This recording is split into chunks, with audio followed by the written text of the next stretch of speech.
Assalamualaikum warahmatullahi wabarakatuh. Bismillahirrahmanirrahim. Tabarakalladzi nazzala al-furqana ala 'abdihi liyakuna lil 'alamina nadhira. Allahumma shalli wa sallim ala sayyidina Maulana Muhammad wa ala alihi wa sahbihi asma'in amma ba'du. Ingkang sangat kula hormati, sangat kula takdimi Gus kula Kiai Haji Abdul Ghafur, wonten bupati, wonten ketua MUI, wonten saking kepolisian, saking tentara, dan kanca-kanca ingkang kula hormati. Tadi Pak Rosid yang salah itu bilang masalah kesederhanaan. Ini kalau saya sederhana searah ini, pemenang Pak Rosid, sehingga hidungnya tidak mancung-mancung amat, saking sederhananya. Saya maksudnya, saya juga sederhana.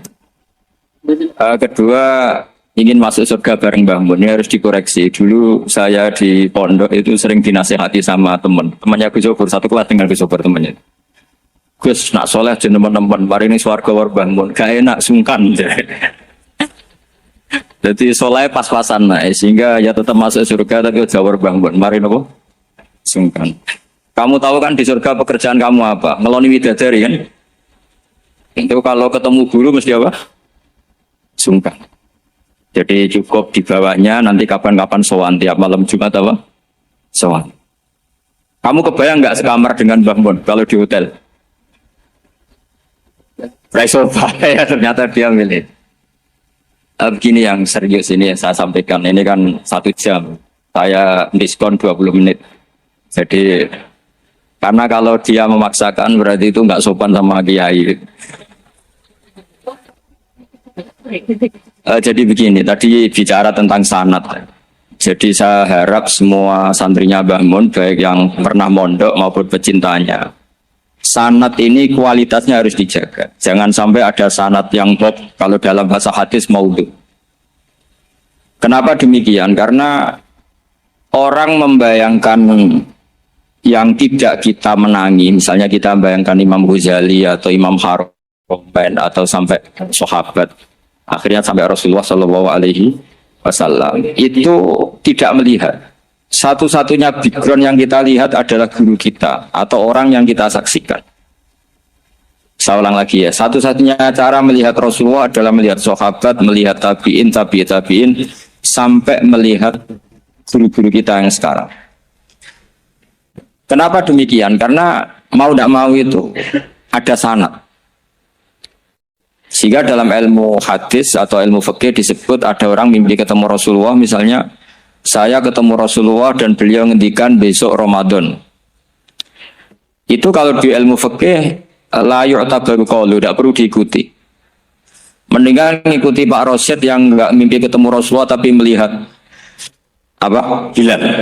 Saking nganggurnya di pinggir laut terus.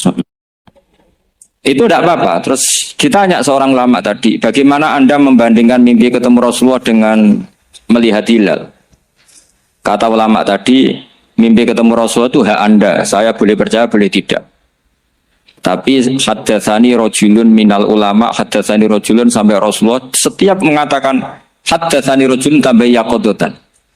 Bahwa Rasulullah secara terjaga ngendikan sumu li ru'yati wa aftiru li ru'yati. Fa in gumma alaikum fa akmilu iddata Sya'ban salasina yauman. Kamu puasa Ramadan ya karena melihat rembulan, nanti Lebaran juga karena melihat rembulan. Nabi mengatakan itu secara yaqadatan terjaga. Sahabat menyaksikan riwayat itu juga secara terjaga. Tabiin meriwayatkan itu juga secara terjaga. Sampai Mbah Mun, sampai Gus Sobur, sampai kita semuanya diriwayatkan secara terjaga. Maka riwayat yang secara terjaga ini jangan dikalahkan oleh subjektivitas seseorang yang mengklaim mimpi ketemu Rasul. Bukan karena tidak percaya tentang mimpi itu tidak. Man ro'ani fil manam faqat ro'ani.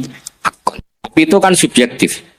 Kalau setiap orang yang ngomong gitu kita percaya, ini hancur. Ya nak sing ngomong Habib atau ulama bisa dipercaya, nak sing ngendikan Pak Rosid tenan ta ora.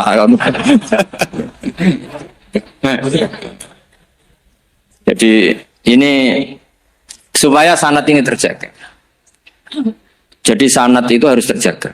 Makanya saya pernah entah tahun berapa saya memang tidak perlu saya ingat-ingat karena saya memang nggak suka punya kenangan Mbah Mun ada tanggalnya supaya abadi. Ada orang tertentu yang suka ditanggalin kalau punya kenangan sama Mbah Mun. Kalau saya enggak usah tanggal, biar kenangannya mustamir setiap saat. Saya pernah diminta hak delok wajahku terus. Beliau ngendikan man ra'ani wal jannah. Kenapa itu menjadi penting? Karena figur manusia. Saya masih ingat ketika ngaji ilmu kalam sama Mbah Mun, juga sama Gus Yofur di kelas di MS. Mbah Mun ngendikan gini. Saya masih ingat betul, tak catat ya. Wong ora iso niru pangeran, pangeran ora salat, ora mangan, ora ngombe. Niru ya makhluk. Jadi tidak bisa kita tanpa wasilah, tidak bisa. Kamu niru Allah piye? Kaifa yusolli? Allah nak salat piye? Kacau kan? Allah nak poso piye? Memang Allah tahu mangan, Allah tahu poso. Terus nak turu piye? Allah la ta'khudhu sinatu. Maka ibadah itu niru makhluk. Karena kita makhluk. Makhluk itu duwe syahwat. Islam memberi sarana ibadah nikah. Sing ora payu nikah ana sarana ibadah ngempet. Paham ya? Ini ku maksudnya usah nguntal kapur baru ngempet. Sing sugih ibadahe sedekah. Sing ora sugih ibadahe dadi mustahik sing ridho. Macam-macam. Itu hanya bisa niru makhluk sama makhluk. Sebab itu ketika saya masih ingat betul Mbah Mun ngendikan ihdinas siratal mustaqim, tunjukkan kami ke jalan yang benar. Itu Allah tidak ngendikan sirati yaitu jalan saya ndak, tapi siratal ladzina an'amta alaihim, jalannya orang yang telah engkau beri nikmat. Ada kata an'amta yang telah engkau beri nikmat. Jadi Allah memaklumatkan ke semua hambanya, niru itu niru hamba yang sudah diberi nikmat. Karena kita hanya bisa niru misalnya Rasulullah. Cara sholat beliau kayak apa, cara sujud beliau kayak apa, cara makan beliau kayak apa, cara nikah beliau kayak apa. Bahkan cara masuk rumah, keluar rumah, doa pergi. Termasuk doanya utang. Padahal Rasulullah mboten nate diutang teman-teman. Nggih nate gue lucu-lucunan mawon. Niku mawon mboten tenanan nggih niku masyhur kan beliau menggadaikan baju rompinya ke orang apa? Yahudi tapi ada jaminannya. Itu terus ditiru umatnya do gadekno BPKB dan sertifikat. Itu tidak tahu saya itu. Padahal Rasulullah itu melakukan itu untuk hal yang darurat, tapi umatnya kayaknya ada darurat sudah watak. Itu yang membedakan Rasulullah dan umatnya. Tapi perlu saya sampaikan, sanad ini harus muttasil. Sehingga kita tahu bahkan cara tidur Rasulullah itu miring kemana, ala jambihil aiman, kemudian madhab kiblat. Sebelum tidur beliau wudu. Sebelum tidur lagi baca subhanallah 33 kali, alhamdulillah 33 kali, Allahu Akbar 33. Sebetulnya wiridan itu sanad paling kuat itu tentang mau tidur. Meskipun ada riwayat dibaca setelah apa? Sholat. Jadi makanya kita al-jam'u baina riwayaten, habis sholat ya baca itu, mau tidur ya baca itu. Nah, sebetulnya habis sholat sama mau tidur tuh ngeri mau tidur. Karena ini kan pemanasan mati. Pelatihan mati. Karena satu kondisi yang Anda sudah tidak bisa ikhtiar. Tapi kayak apa Rasulullah? Justru kita kondisi yang nggak bisa ikhtiar itu pesannya Nabi apa? Kamu baca ini. In mutta kata Nabi. Ada yang baca in mitta. Kalau mau berpikir potensi paling ngeri, bahaya paling ngeri adalah orang mau tidur. Karena di situ kita tidak bisa apa-apa. Cara musuhmu mangkel bekku ya karek nyembelih. Cara bojomu mangkel bekku ya karek ngobong. Kok ini TV-TV ini kok. Anda usah merasa tidak akan mengalami itu, ya insya Allah enggak itu. Tapi dengan melihat di TV semua potensi itu ada. Untuk aku turun yang kendaraan tangis-tangis ning akhirat. Terus tak Gusti kalau mau akhirat mau kecelakaan ya kan. Nah, justru mau tidur itu Nabi itu unik, kelihatan bahwa ada nubuah, ada kenabian yang luar biasa. Kalau mau tidur itu ada nubuah, ada kenabian yang luar biasa. Kalau mau tidur itu ada wiridannya. Saya termasuk orang yang fanatik baca wiridan sebelum tidur. Jadi jangan kira kalau Selasa sholat jarang wiridan, tidak punya wiridan di tempat lain. Itu sangat seudon yang menyakiti. Saya punya cara sendiri untuk ingat Allah itu terutama mau tidur. Sampai istri saya itu protes. Gus nak bersolat atau mau nyekel tasbih abdi tidur. Saya itu punya tasbih lupa jumlahnya. Semuanya di kamar tidur. Ini sekaligus ijazah entah pamer kebaikan tidak tahu saya. Pokoknya sudah husnudzon saja. Seudon itu iblis. Karena mau tidur saya pikir kalau tahu-tahu saya bangun terus ketemu mungkar nakir terus kayak apa? Sehingga Rasulullah itu ngajari kita luar biasa. Bismika wa du'tu jambi wa bismika arfa'u. Kalau mau tidur doa apa populernya apa? Bismika Allahumma ahya bismika amut. Hafalnya gitu tok. Saya hafal banyak. Allahumma rabbas samawati sab'i wa rabbal arsyil azim rabbuna wa rabbu kulli syai' falikal habbi wan nawa. Allahumma antal awalu falaysa qablaka syai' wa antal akhiru falaysa ba'daka syai' wa antal dhahiru falaysa fawqaka syai' wa antal batinu falaysa dunaka. Lupa baca sampai tidur. Saking kadang takutnya sama Allah, akhirnya nggak bisa tidur. Kadang sampai setengah 4 apa terus tidur baru setengah jam terus subuh. Jadi kalau melihat tren itu kayaknya saya bakat wali gitu. Kalau trennya seperti itu terus. Tapi sayangnya tren seperti itu jarang wasit. Makanya terus tidak jadi wali-wali gitu. Tapi saya ingatkan ke jenengan, sanad-sanad seperti ini tuh yang mungkin Anda lupa. Anda hanya ingat sanad misalnya ya Mu'ad inni uhibbuka faqul dubura kulli sholatin atau fala tad'anna dubura kulli sholatin Allahumma inni ala dzikrika wa syukrika. Kamu lupa bahwa saat paling krusial dalam hidup Anda itu tidur. Sehingga disebut wa min ayatihi manamukum bil-laili wan. Itu dari segi krusial gawat darurat, setiap saat Anda bisa mati. Belum urgensinya tidur untuk melawan maksiat. Itu kalau kamu hidup di kota Demak atau kota Semarang, genera kepikiran niklap atau wong ayu-ayu seneng terminal ning gone dalan-dalan itu satu-satunya cara itu hanya tidur. Kowe nak melek tetep jelalatan tak jamin. Masuk nang arep masjid Demak nggo tasbih gede-gede. Pangeran bedelok wong liwat tuh eling. Barokahnya usul fikih adalah kita belajar dulu. Saya pernah musyawarah sama Gus Yofur tentang usul fikih. Usul fikih itu ada makalah mubah itu tidak ada. Sebagian ulama berpendapat mubah itu tidak ada. Karena setiap mubah saat itu Anda pasti meninggalkan keharaman. Izma min mubahin illa wa yatahaqqaqu bihi tarku haramim. Tidak ada kemubahan kecuali saat itu kamu meninggalkan keharaman. Anda tidur, berarti Anda taroktal maksiat. Anda tidur berarti Anda meninggalkan maksiat. Enggak nyolong, enggak dugem, enggak zina, enggak maling, enggak ngerasani orang. Jadi tidur itu anggap saja ya Rob, ya Allah saya mau tidur. Tidur itu ibaratun antarkil ma'asi. Jadi malaikat roket pate kandhani iki ra sekedar turu, ya kowe kudu ngerti iki ape ninggal maksiat. Hitung mulai saiki. Bismika Allahumma ya bismika. Amun ayo roket pate hitung, anggap ini kiat meninggalkan maksiat. Terus turun 6 jam berarti tidak maksiat 6 jam. Meskipun akhirnya maksiat karena bangun jam 7. Artinya maksiat ra subuh gitu. Tapi betapa krusialnya ulama. Ulama lah yang mengajarkan kita tidur itu rohatan lil abdan untuk istirahat. Kita pulih lagi bisa kerja lagi. Pak Bupati bisa ngantor lagi. Pak Kapolsek, Kapolres bisa ngantor lagi. Semuanya aktivitas tentara bisa ngantor lagi. Memulihkan kekuatan itu ibadah. Meninggalkan maksiat karena tidur juga ibadah. Tidur saja ibadah. Ini barokatnya umatnya Rasulullah Shallallahu Alaihi Wasallam. Senyaman itu. Coba kalau kamu jadi umatnya Nabi lain, wah itu beratnya bukan main. Dan itu sesuatu yang dimintakan Allah, dimintakan Rasulullah kepada Allah, yaitu Rabbana wa la tuhammilna ma la taqata lana bih. Termasuk la tahmil alaina isron kama hamaltahu 'alal ladzina min qablina. Jangan bebankan ke umat kami sesuatu yang seperti engkau bebankan pada umat dulu. Umat dulu itu kalau mau tobat, kayak umatnya Nabi Musa pernah nyembah anak sapi, itu yang pernah nyembah, tobatnya dibunuh. Liyaqtulal bari'u minkum al-mujrima, yang terbebas dari menyembah anak sapi, disuruh bunuh yang pernah menyembah anak sapi. Fatubu ila bari'ikum faqtulu anfusakum. Mau beratnya kayak apa? Kalau orang sekarang tobat, cukup soal Pak Rosid, salami template 100.000, dipandu caranya tobat diwari istighfar. Nomor itu penting. Nomor loro seneng kiai, seneng aku maksudnya. Maksud kalimatnya jelas. Itu sudah. Pokoknya yang jelas gak usah dibunuh, gak usah apa, gak usah apa, dibunuh. Sehingga tidurnya umatnya Rasulullah itu luar biasa, terutama tidurnya orang puasa. Tidurnya tasbih, tidurnya ulama juga tasbih.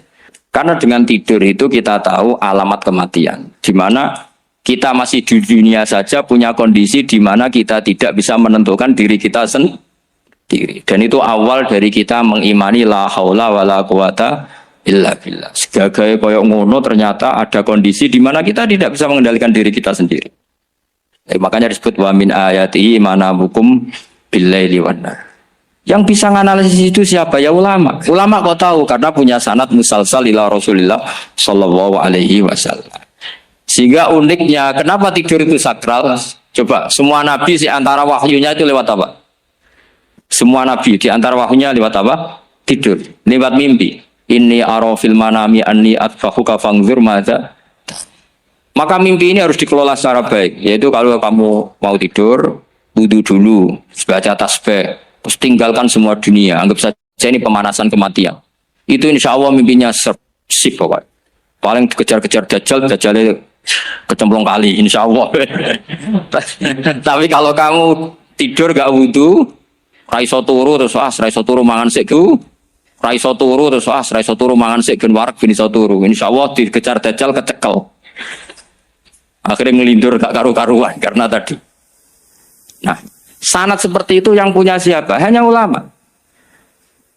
Ada lagi satu contoh, ini sudah hampir 20 menit Pak Ustaz. Itu saya pernah ngaji Durarul Kalami Syafi'i, mutiara-mutiara ngendikan Imam Syafi'i. Itu ulama itu mesti ngendikan tuh unik. Tadi saya sudah cocokkan sama Bupati, tak tanya. Pak Bupati, saya ini punya ilmu dari Bapak, mungkin pas untuk jinan pakai. Kata Bapak, urip iku padha wae, ngadepi konco mbek musuh padha wae, malah kadang ribet konco itu. Dulu saya itu iskal itu janggal. Tapi setelah ngaji Durarul Kalami Syafi'i yang ada di Muqaddimah kitab Majmu', Muqaddimah Syarhul Muhadzab Imam Nawawi. Imam Syafi'i nak ngendikan gini. Man ahsana ilaika faqad qayyadaka. Wong apiki kowe nyancang kowe. Kaya Pak Rosid itu apian mbak aku. Ngerti sarang sowan mampir gayane apian. Jebule nyancang. Awas nara teko ning Demak. Itu faqad qayyadaka, nyancang kowe. Tapi waman asaa ilaika faqad atlaqaka. Wong sing eleki kowe iku penak bebasno kowe. Kowe tau diutangi wong ku kancamu ta musuhmu. Sing biasa utang kowe lho. Kanca. Kowe numpak mobil ketemu musuh enak ra usah nawani, nek ketemu kanca monggo bareng. Sing ngel-ngelo kowe kanca ta musuh. Artinya gini, kanca ya barokah, nggo perjuangan, musuh ya barokah mergo ora tau utang. Jadi segampang itu ulama melihat kehidupan tuh. Man ahsana ilaika faqad qayyadaka wa man asaa ilaika faqad atlaqaka. Jadi akhirnya kita hidup itu berkah terus. Di konco ya enak kados kula di konco Gus Yofur nak kula mboten saged fikih musyawarah, ora iso tasawuf musyawarah. Di konco Pak Rosid, konco rai sederhana. Pokoknya duwe. Tadi kurang contoh. Kalau rai Arab kan enggak sederhana, Pak. Wajahnya mewah terus. Ekonominya juga sederhana. Saya sama Rosid sama-sama gak kaya. Jadi tadi contohkan kan Gus Yofur sama Gus Baknya ngebis. Memang saya sering sama Gus Yofur ngebis sampai sekarang masih. Bukan karena miskin yang jelas itu pilihan itu. Jadi ulama itu segampang itu melihat kehidupan. Saya termasuk kiai muda yang nggak takut mati, bukan karena yakin di surga gitu, karena saya sering baca berdoa. Allahumma ya Allah, kata Rasulullah, kamu harus berdoa ya Allah, ij'alil hayata ziyadatan li fi kulli khairin wal mauta rohatan li min kulli syarrin. Mungkin sekarang kita ada zina, mungkin sekarang kita ada korupsi, mungkin sekarang kita ada maling, tapi potensi itu tetap ada. Yang bisa ngakhiri itu apa? Kematian. Maka anggap saja kematian itu rohatan li min kulli syarrin, semua mengakhiri semua keburukan. Kayak apa Rasulullah memandang kehidupan? Kalau kamu masih hidup, anggap saja ziyadatan li fi kulli khairin. Saya gara-gara hidup saudaranya kersane Pak Rosid ngaji di sini. Ikhlas Pak Rosid itu sangat ikhlas. Saudaranya senior kula dipaksa nggih gelem, diintimidasi nggih gelem. Wah itu barokah. Nanti setelah saya mau mati, karena saya juga akan ridho-ridho saja. Ya Allah, ini akhir dari segala potensi keburukan saya. Sehingga kiai NU, kiai alim itu ada bajingan, tukang mel wong kok mati. Saya iki Pak, niki saya. Tanggane ra ono sing gelem muni saya. Kiai ini maksud, ayo Pak, muni saya Pak. Mboten saya ini tempuh. Lan saya pun mati, pun mboten sakit nakal nih. Lha jenenge rohatan li min kulli syarrin. Kalau mayit ya rohatan lahu min kulli syarrin. Kayak apa sanad kita ke Rasulullah kabeh itu di mana jadi ibadah. Al hayat ziyadah fi kulli khairin, al maut rohatan min kulli syarrin. Kenal Pak Rosid ya ibadah. Apalagi kenal Gus Yofur ibadah, kenal Bupati ibadah, konco perjuangan. Kok kenal preman ya ibadah, konco latihan dakwah. Anggapnya latihan ngelola rehab. Kenal polisi ibadah, jaga stabilitas nasional. Kenal ABRI ibadah, jaga NKRI. Kenal orang nakal ibadah, dianggap pembina. Semua itu ibadah. Kayak apa ajaran agama ini? Semuanya baik-baik saja. Tergantung niat. Tapi sanad ini siapa yang punya? Hanya ulama. Nah ulama itu siapa? Ya orang yang kamu ketemu. Dalam konteks ini, Mbah Mun. Mbah Mun ngajari kita. Mbah Mun ketemu orang siapa saja hormat. Saya kemarin bikin makalah untuk beliau, termasuk saya cerita dari riwayat Rasul Aqli Ba'dal Iman Billah At-Tawaddud ilan nas wastina'ul ma'ruf ila kulli barin wa fajirin. Inti iman setelah akal menentukan kita iman kepada Allah, akal setelah mengantarkan logika iman kepada Allah, akal itu kita gunakan at-tawaddud ilan nas supaya kita bersikap simpatik dan melakukan kebaikan kepada siapa saja. Karena barokahnya kita simpatik nak ngandani wong nggih gampang. Misalnya kita di kiai alim sundulang gitu sampean mbek tonggo modit ketemu wong perengut sing ape ngandel iku sapa? Sementara sing preman, ayo ngopi nggonku sik tenang ae. Sing kiai ini orang begawean gara kopi kowe. Akhirnya sing preman sahok di pengaruh, sing kiai ini bakil gak duwe pengaruh. Itu tidak boleh kejadian seperti itu. Makanya ada riwayat wasqinaul ma'ruf ila kulli barin mafajir. Jadi kalau suwun sanad-sanad seperti itu tidak boleh hilang. Saya itu kitabnya Bangun Al-Ulama Al-Mujadid itu setengah hafal. Sampai sekarang masih tak baca. Kalau mau tidur tak baca. Bahkan di tas saya itu ada terus. Ya karena kalau saya di Jogja kangen bangun baca itu ketika beliau masih sugeng, apalagi sekarang. Karena jangan sampai saya ini punya fatwa yang mukhalif terhadap fatwanya Mbah Mun. Ini terutama warning sama santri sarang, nggak boleh. Terakhir itu Mbah Mun punya kecenderungan, punya pikiran kayak Yusuf Qaradawi. Ya potensi wajibnya zakat khodrowat fawakih. Ngendikan gini sama sih ingat ketika ngaji sama Gus Zofur Pak Rosid kalau Mbah Mun guyon. Wong desa iku wis melarat. Gegere nganti koyo akeh wae. Mbah Mun nyontokno itu. Gegere macul nganti koyo akeh gara-gara sing ditandur pari wajib zakat. Wong Sulawesi nandure kakao cengkeh. Zaman iku cengkeh joyo. Berhubung ora akut gak wajib zakat. Padahal kaya. Ya. Jadi fenomena itu sering diutarakan beliau. Lama-lama beliau ngarang di Al-Ulama Al-Mujadidun. Beliau mengutip pendapat Ibnu Katsir, tentu di era modern kayak Yusuf Qaradawi. Sebenarnya Yusuf Qaradawi sendiri bukan mujtahid, dia yang mukallid juga. Kata Ibnu Katsir, wa mimma akhrajna lakum minal ard. Yang harus dizakati adalah ma itu umum, apa saja yang keluar dari ibu. Maka kecenderungan Mbah Mun akhir-akhir itu, bu'yau fawakih khudruwat itu dizakati. Tapi beliau tentu tidak ilzam ya, karena beliau sangat syafi'i. Tapi ini kan saran yang baik lah menurut saya. Apa susah sih dadi wong lomo gitu. Wong dadi wong medhit kok mbok bilo-bilo. Lah nek kowe takok takbirin ndi Gus nek khudrawat fawakih, melon, kakao, tebu wajib zakat. Takbire iku lomo iku apik, medhit iku elek. Ngoten-ngoten mawon iki. Mun ngoten mawon. Assalamualaikum warahmatullahi wabarakatuh.